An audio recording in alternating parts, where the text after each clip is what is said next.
प्रधानमंत्री नरेंद्र मोदी ने तूफान बिपरजॉय जैसी प्राकृतिक आपदाओं से निपटने में देश की आपदा प्रबंधन क्षमता को एक मिसाल बताया। प्रकृति के संरक्षण पर बल दिया। आकाशवाणी पर मन की बात कार्यक्रम में प्रधानमंत्री ने सभी से योग को अपनी दिनचर्या में शामिल करने का आह्वान किया। पर्यटन और सतत वित्त पर G20 कार्यसमूह की बैठकें कल से गोवा और चेन्नई में शुरू होंगी। गीता प्रेस गोरखपुर को 2021 के लिए गांधी शांति पुरस्कार। मौसम विभाग ने राजस्थान, गुजरात और मध्य प्रदेश के कुछ भागों में तेज वर्षा का अनुमान व्यक्त किया। उत्तर प्रदेश, ओडिशा, छत्तीसगढ़ और झारखंड के कुछ हिस्सों में लू चलेगी। बैडमिंटन में सात्विक साईराज रंकीरेड्डी और चिराग शेट्टी ने इंडोनेशिया ओपन के पुरुष डबल्स का खिताब जीतकर इतिहास रचा।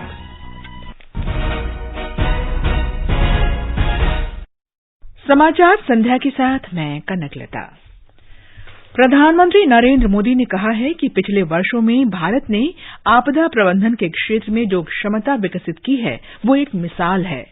श्री मोदी ने आकाशवाणी पर मन की बात कार्यक्रम में कहा कि चक्रवात बिपरजॉय से गुजरात के कच्छ जिले में व्यापक नुकसान हुआ, लेकिन कच्छ के लोगों ने अभूतपूर्व साहस और तैयारी से खतरनाक तूफान का सामना किया।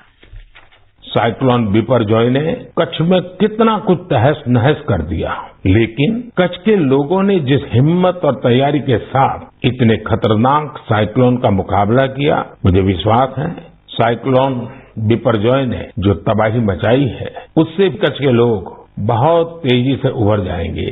प्राकृतिक आपदाओं पर किसी का जोर नहीं होता, लेकिन बीते वर्षों में भारत ने आपदा प्रबंधन की जो ताकत विकसित की है वो आज एक उदाहरण बन रही है। प्रधानमंत्री ने कहा कि आपदाओं से निपटने का महत्वपूर्ण तरीका प्रकृति का संरक्षण है। उन्होंने कहा कि मानसून के दौरान ये जिम्मेदारी काफी बढ़ जाती है। श्री मोदी ने कहा कि जल संरक्षण के लिए कैच द रेन जैसे अभियानों के जरिए सामूहिक प्रयास किए जा रहे हैं। उन्होंने कहा कि नदियां, नहरें और झीलें जल का स्रोत मात्र नहीं बल्कि जीवन के विविध पहलू और भाव भी उनके साथ जुड़े हैं।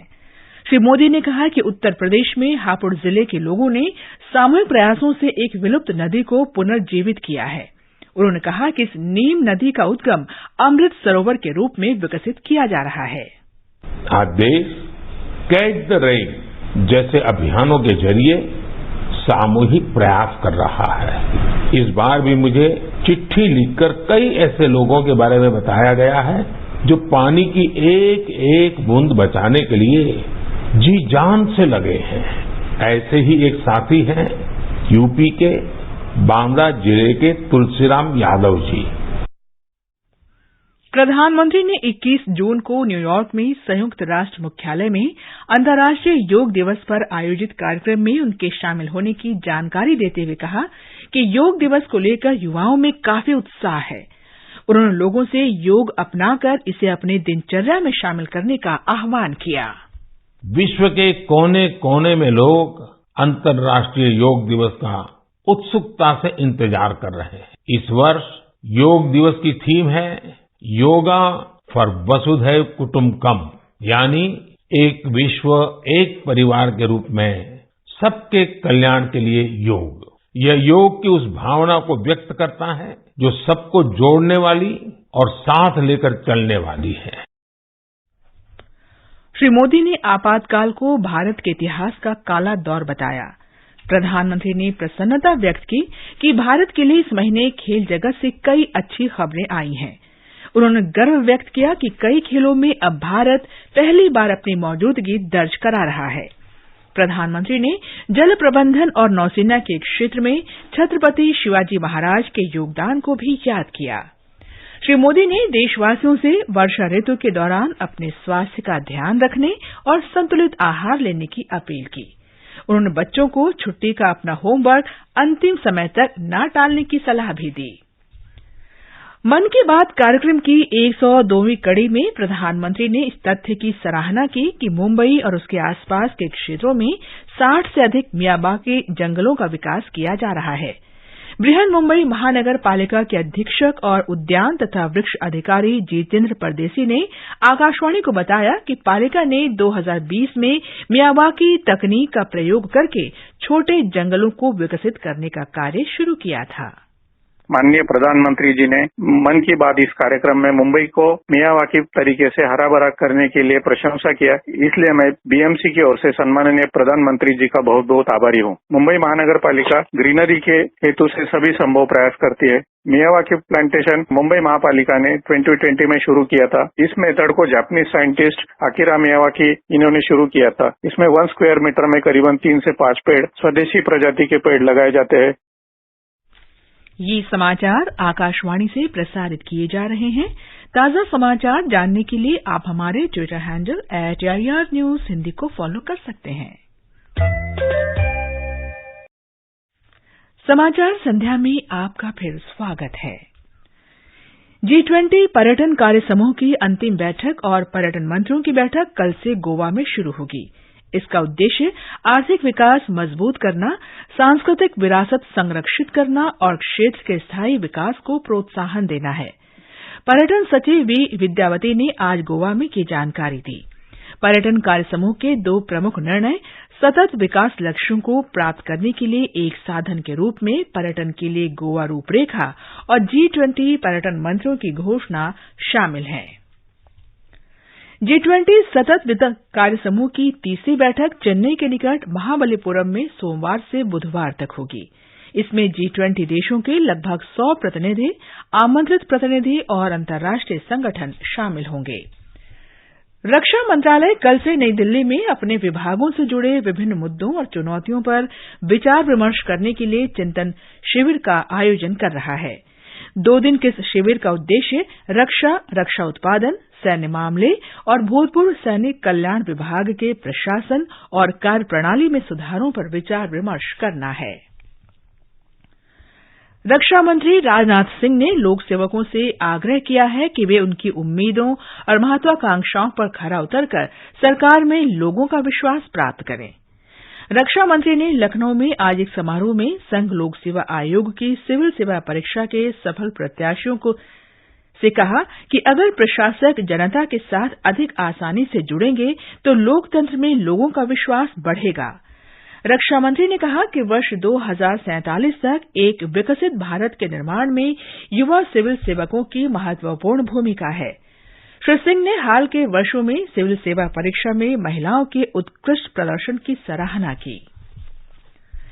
गृहमंत्री अमित शाह ने कहा है कि केंद्र सरकार देश में विशेष तौर पर पंजाब से नशे की समस्या समाप्त करने के लिए प्रतिबद्ध है। उन्होंने आज घोषणा की कि 1 माह में अमृतसर में स्वापक नियंत्रण ब्यूरो एनसीबी का एक कार्यालय खोला जाएगा। श्री शाह केंद्र सरकार के 9 वर्ष पूरे होने के अवसर पर सेवा, सुशासन और गरीब कल्याण के देशव्यापी अभियान के तहत गुरदासपुर में एक जनसभा को संबोधित कर रहे थे। उन्होंने कहा कि भाजपा कार्यकर्ता समूचे पंजाब में नशीले पदार्थों के खिलाफ विशेष अभियान शुरू करेंगे। हम बहुत जल्द देश को नशे से मुक्त करेंगे और पंजाब के अंदर से नशे के कारोबार को उखाड़ कर बाहर फेंक देंगे। इसके लिए अमृतसर में नशे के कारोबार के खिलाफ लड़ाई लड़ने के लिए 1 ही महीने के अंदर एनसीबी का कार्यालय खुलेगा। श्री अमित शाह ने कहा कि केंद्र सरकार ने पंजाब में कई विकास परियोजनाएं शुरू की हैं। ये समाचार हमारी वेबसाइट newsonair.com/hindi और हमारे mobile app news on AIR पर भी उपलब्ध हैं। ये आकाशवाणी है। वर्ष 2021 का गांधी शांति पुरस्कार गीता प्रेस गोरखपुर को प्रदान किया जाएगा। वर्ष 1923 में स्थापित गीता प्रेस दुनिया के सबसे बड़े प्रकाशकों में से एक है। इसने 14 भाषाओं में 41 करोड़ से अधिक पुस्तकें प्रकाशित की हैं, जिनमें 16 करोड़ से अधिक श्रीमद् भगवद गीता शामिल हैं। गांधी शांति पुरस्कार महात्मा गांधी की 125वीं जयंती के अवसर पर वर्ष 1995 में शुरू किया गया था। संस्कृति मंत्रालय ने कहा है कि पुरस्कार में 1 करोड़ रुपए, एक प्रशस्ति पत्र और एक पट्टिका प्रदान की जाएगी। प्रधानमंत्री नरेंद्र मोदी की अध्यक्षता में निर्णायक मंडल ने आज सर्वसम्मति से इसका निर्णय लिया। प्रधानमंत्री नरेंद्र मोदी ने गीता प्रेस गोरखपुर को गांधी शांति पुरस्कार 2021 से सम्मानित किए जाने पर बधाई दी। श्री मोदी ने एक ट्वीट में कहा कि उन्होंने पिछले 100 वर्षों में सामाजिक और सांस्कृतिक परिवर्तन लाने में सराहनीय कार्य किया है। दक्षिण पश्चिम राजस्थान और इससे सटे गुजरात के ऊपर चक्रवात बिपरजॉय का असर बना हुआ है। इसकी वजह से दक्षिणी राजस्थान में कल तेज वर्षा की संभावना है। मौसम विभाग ने उत्तरी गुजरात और पश्चिमी मध्य प्रदेश में भी कल तेज बारिश का अनुमान व्यक्त किया है। लोगों से घरों में रहने और तेज हवाओं के दौरान अनावश्यक यात्राओं से बचने को कहा गया है। मौसम विभाग ने अगले 3 दिन में देश के पूर्व मध्यवर्ती और पूर्वी प्रायद्वीपीय भाग में लू चलने की संभावना व्यक्त की है। ओडिशा, बिहार, झारखंड, छत्तीसगढ़ और पूर्वी उत्तर प्रदेश के कुछ हिस्सों में कल अधिकतम तापमान 42 से 44 डिग्री सेल्सियस के बीच दर्ज किया गया। पूर्वी मध्य प्रदेश, विदर्भ, तेलंगाना और तटीय आंध्र प्रदेश तथा यनम के कुछ हिस्सों में अधिकतम तापमान 40 से 42 डिग्री सेल्सियस के बीच रहा। अगले 2 दिन पूर्व और दक्षिण भारत में अधिकतम तापमान में अधिक परिवर्तन की संभावना नहीं है। मध्य प्रदेश में अगले 5 दिन में अधिकतम तापमान में 2 से 4 डिग्री सेल्सियस की गिरावट आने की संभावना है। इस बीच 2 से 3 दिन के दौरान पश्चिम बंगाल, झारखंड और बिहार के कुछ और हिस्सों में दक्षिण पश्चिम मानसून के आगे बढ़ने के लिए अनुकूल परिस्थितियां बन रही हैं। नेपाल के पूर्वी भाग में तेज वर्षा के कारण अचानक आई बाढ़ और भूस्खलन से एक व्यक्ति की मृत्यु हो गई और 16 लापता हो गए। अधिकारियों ने बताया कि इससे शंखु वासबा जिले में हेवा नदी पर निर्माणाधीन जल विद्युत परियोजना को भारी क्षति पहुंची है। लोकसभा अध्यक्ष ओम बिरला ने कहा है कि अंतर्राष्ट्रीय योग दिवस से भारतीय आध्यात्मिक संस्कृति को वैश्विक पहचान मिली है। श्री बिरला ने आज नई दिल्ली में अंतर्राष्ट्रीय योग दिवस के अवसर पर ब्रह्मकुमारी संस्थान के एक कार्यक्रम में कहा कि योग से प्रत्येक व्यक्ति के जीवन में सकारात्मक परिवर्तन हुआ है। गुजरात के सूरत में अंतर्राष्ट्रीय योग दिवस के अवसर पर 21 जून को 1,25,000 लोग एक साथ योगाभ्यास कर गिनीज बुक में विश्व रिकॉर्ड दर्ज कराएंगे। खेल, युवा और सांस्कृतिक गतिविधियों के प्रमुख सचिव अश्विनी कुमार ने ये जानकारी दी। इससे पहले जयपुर में 1,09,000 लोगों ने एक साथ योग करने का विश्व रिकॉर्ड बनाया था।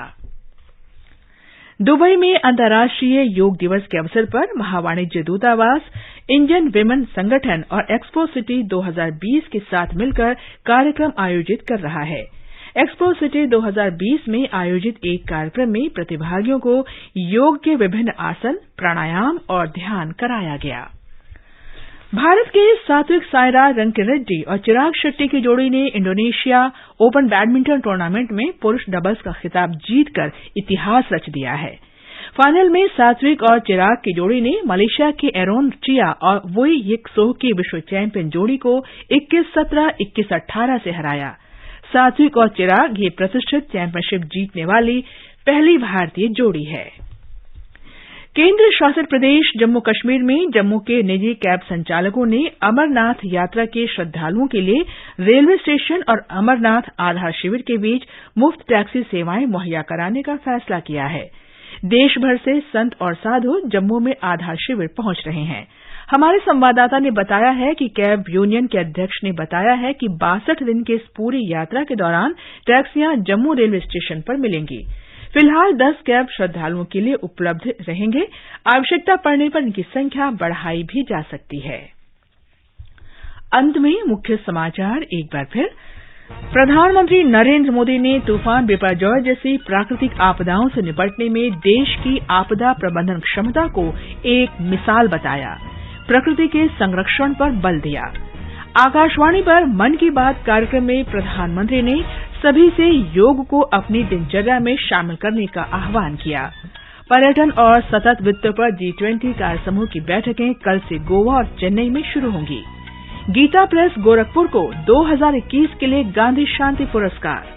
मौसम विभाग ने राजस्थान, गुजरात और मध्य प्रदेश के कुछ भागों में तेज वर्षा का अनुमान व्यक्त किया। उत्तर प्रदेश, ओडिशा, छत्तीसगढ़ और झारखंड के कुछ हिस्सों में लू चलेगी। इसके साथ ही समाचार संध्या का ये अंक समाप्त हुआ। नमस्कार।